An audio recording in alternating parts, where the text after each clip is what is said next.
Jadi COVID ini menjadi satu momentum bagi kami untuk bagaimana agar masyarakat punya ruang gerak untuk meningkatkan pendapatan.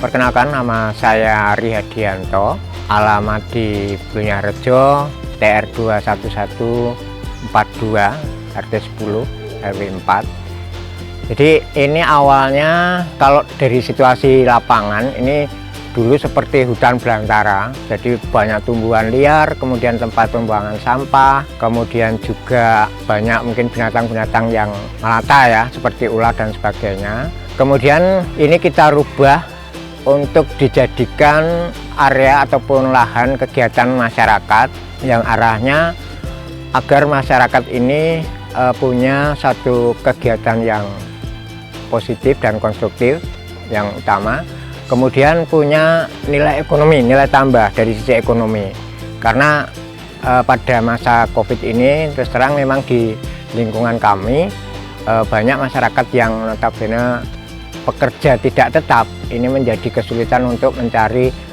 tambahan ataupun dari sisi nilai ekonomi mereka sangat kesulitan sekali, sehingga apa yang diinisiasi oleh teman-teman dalam hal ini tim Markisa ya, sekarang namanya tim Markisa, yang awalnya memang kita hanya berawal dari diskusi-diskusi, kemudian teman-teman menginisiasi untuk mengubah ini menjadi satu lahan kegiatan yang bermanfaat bagi masyarakat pada umumnya.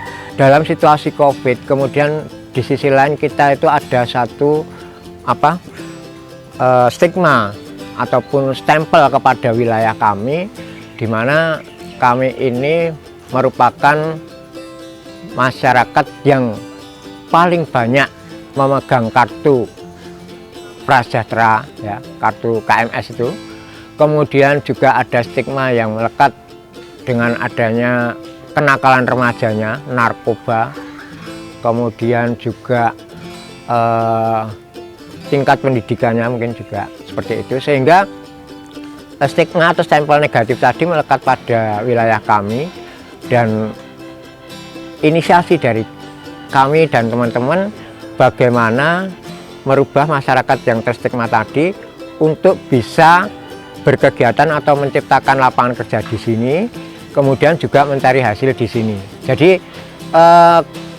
filosofinya sangat sederhana, artinya memang kita menginginkan adanya satu perubahan di wilayah kami terkait dengan stigma tadi, sehingga mereka bisa berkegiatan di sini, kemudian secara perlahan-lahan merasakan hasil yang dia lakukan dari kegiatan-kegiatan yang ada.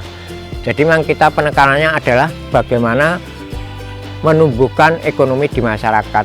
Jadi keterlibatan atau pelibatan masyarakat untuk membangun ekonomi wilayah. Ada 4 unit kerja atau kegiatan yang dilaksanakan di sini, yaitu pertanian kota, kemudian perikanan, ada pengolahan sampah kering, dan yang satu adalah UKM. Khususnya memang yang menjadi unggulan di sini adalah pertanian, karena kita juga sudah disupport oleh dinas ya, dalam hal ini pemerintah kota melalui dinas pertanian mendapatkan banyak sekali support dalam bentuk materi maupun pelatihan ya. Ada pupuk, ada bibit dan lain-lain yang sekiranya mendukung untuk kegiatan pertanian perkotaan. Kemudian juga ini ada ikan, ini juga kegiatan ikan ini kita mendapat support dari pemerintah kota melalui dinas pertanian, di mana ini merupakan satu kegiatan yang memang sudah digadang-gadang oleh teman-teman agar bisa eksis untuk kedepannya. Dan ini kita dapat program dari Lumbung Mataram yang melalui dinas pertanian kota. Alhamdulillah juga sekarang perikanan juga sudah mulai jalan, kemudian sedikit banyak sudah mampu menghasilkan satu nilai ekonomi yang kita harapkan. Kemudian kalau dari sisi pengolahan sampah, kita memang masih kesulitan secara teknis ya, karena di sini kita sementara hanya mengumpulkan ya sampah-sampah yang ada melalui pohon-pohon, daun-daun kering yang ada, kemudian kita rajang ataupun kita giling yang nantinya akan kita jadikan sebagai kompos untuk mendukung pertanian yang ada. Untuk UKM ini harus didukung oleh kegiatan yang lain dalam rangka untuk bagaimana mendatangkan masyarakat luar ya, didukung dengan adanya kegiatan lomba burung berkicau, sehingga di situ akan banyak masyarakat yang dari luar yang datang dan secara otomatis akan menguatkan untuk UKM-nya. Kegiatan rutin kita melakukan rutinitas yang pertanian ya. Pertanian itu ada pembibitan, kemudian juga yang tiap hari dilakukan adalah bersih-bersih, dan yang terakhir adalah pemanenan. Pemanenan ini siklusnya 1 bulanan. Jadi kalau kegiatan rutin itu yang harian adalah bersih-bersih, merawat, kemudian yang mingguan adalah memupuk, memanen dan sebagainya. Kalau yang di perikanan ini tiap hari juga begitu, artinya menguras, mereka merawat setiap hari untuk mengganti air di mana di situ sudah terjadi kekeruan ya, kondisi air keruh, mereka segera untuk mengganti air yang baru, dan itu dilakukan hampir setiap 3 hari sekali. Nah, untuk panen masanya sesuai dengan kondisi yang ada, artinya ketika memang bibit itu berawal dari kecil maka dibutuhkan waktu kurang lebih 1,5 bulan untuk itu ya, maksimal 2 bulan untuk panen. Nah, kalau yang sifatnya sampah kering tadi kita masih periodik ya, artinya sesuai kebutuhan, di mana kita masing-masing unit itu saling bersinergi. Artinya ketika pertanian butuh kompos, karena selama ini masih dibantu oleh Dinas Pertanian, insya Allah nanti kita akan mandiri untuk itu pengadaan komposnya, maka kita secara periodik melakukan penggilingan sampah itu untuk kebutuhan. Manakala sudah ada panen, ini kita ganti yang baru, kemudian komposnya kita siapkan di sini dari penggilingan.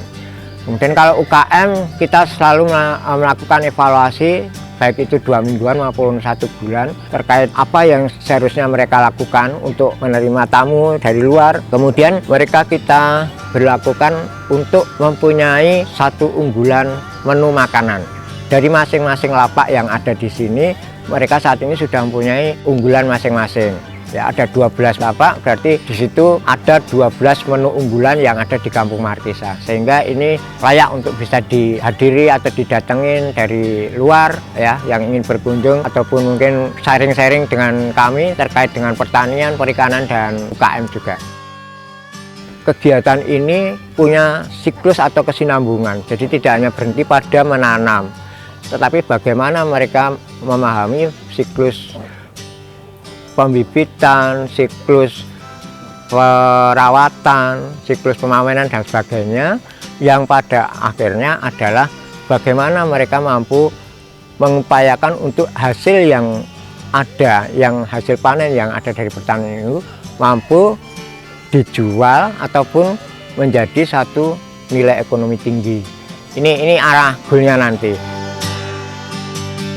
Di perjalanan dalam satu proses tadi memang tidak menutup kemungkinan banyak sekali kita adanya dinamika ya, termasuk mungkin pro kontranya adanya kegiatan ini, kemudian juga hal-hal lain yang secara non teknis yang kadang bisa menjadi hambatan. Namun atas dasar komitmen dari teman-teman dan saya sebagai koordinator mensupport mereka terus untuk melakukan menguatkan kegiatan ini agar tidak berhenti di tengah jalan, dan apa yang menjadi goal kita nanti tetap bisa kita raih.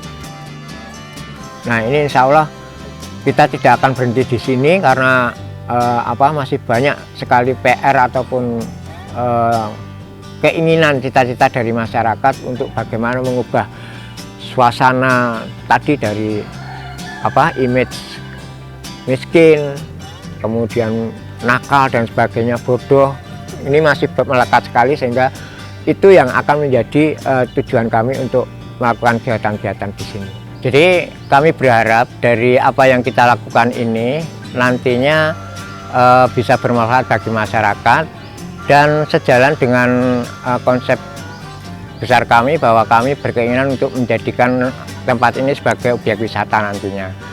Oleh karenanya bagi masyarakat yang mungkin akan berkunjung ke Kampung Markisa, ini bisa mendapatkan informasi melalui Facebook ataupun Instagram yang sudah ada, yaitu Kampung Markisa. Di sana sudah nanti begitu diklik Kampung Markisa Bunyarjo Yogyakarta, itu sudah akan muncul informasi-informasi terkait kegiatan-kegiatan yang ada di Kampung Markisa ini, dan juga lokasi. Jadi di sana sudah kita masukkan semuanya. Sementara ini memang sudah banyak yang mengakses, cuman masih sifatnya masih lokalan, karena kita juga belum mau membuka secara luas karena memang situasi COVID tidak memungkinkan untuk itu.